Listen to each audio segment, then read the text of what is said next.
في الأثناء هذه خطيرة جدا.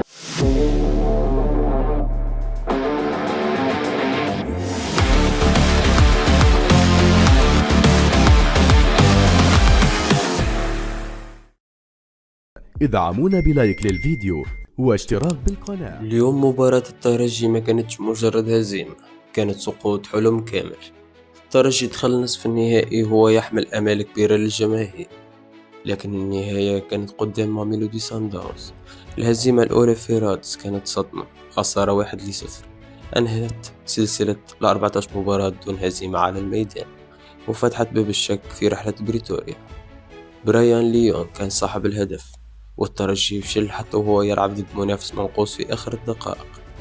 اليوم الجميع كان ينتظر ردة فعل الكبار، لكن اللي صار كان تأكيد على الخير.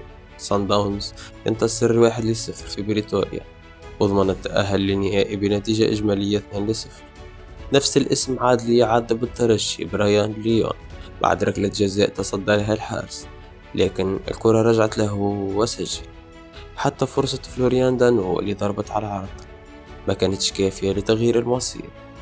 المشكلة ما كانتش في النتيجة فقط، بل في شخصية الفريق.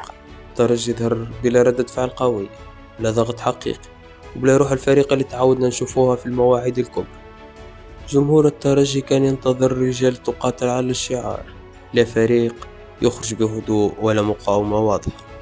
حتى المدرب عبر عن غضبه بعد القرارات التحكيمية، خاصة لقطة ضربة الجزاء، لكن بصراحة التحكيم وحده ما يفسرش إقصاء على مدة مباراتين. المشكلة أعمق، خيارات فنية، غياب النجاعة، وبرشا تردد في اللحظات اللي لازم فيها شجاعة. الوجيعة اليوم مش من الخروج فقط، الوجيعة في الإحساس اللي الترجي كان ينجم يعمل أكثر، وكان لازم يعطي أكثر.